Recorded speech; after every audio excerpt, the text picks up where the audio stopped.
Hey guys, Joe here, and you're not getting the first 100 video on the Mossberg like I wanted to do today.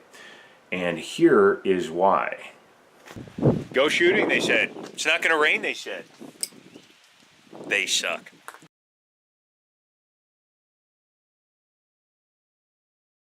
So, this is what we're doing.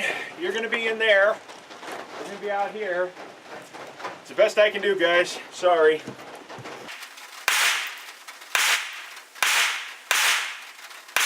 Nice off winch. So, weather sucks. As you can see, we're saturated, which means we can't take you out there, which means I can't get a good shot. But rain day, sucky day, just like last week.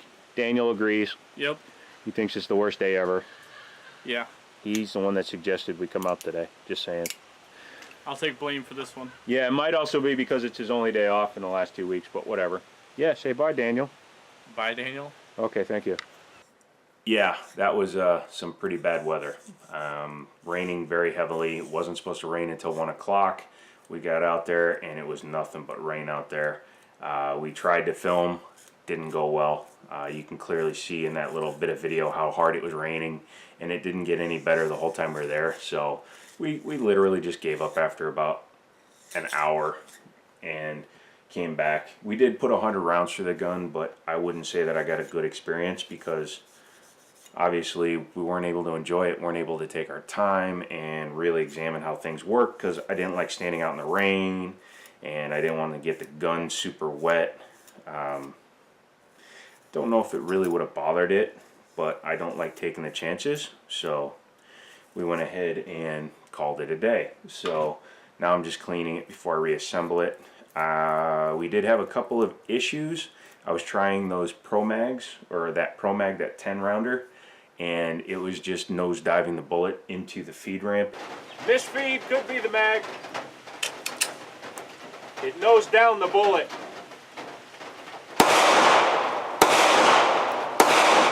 So this mag nose dived the bullet, but it could have also been because the bullet might be a little wet. It's also the first time we fired the gun, so we had one failure to feed so far, or technically two, but again, that's with an aftermarket magazine in the wet, so it's a little sucky, but hopefully that will not persist. We are hand loading up by the range because the weather is so crappy we don't feel like running back and forth to the table all day. A lot of people have used this shed as a bathroom. I can tell you that for a fact.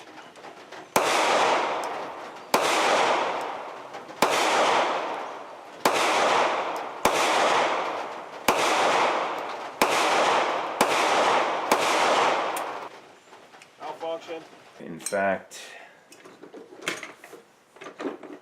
that's what I normally carry. That is a hollow point. That's a double tap, 124 grain. This is a 147 grain blazer, and they call it a ball round, but you can see it's just slightly taller, but it's also a lot narrower at the top,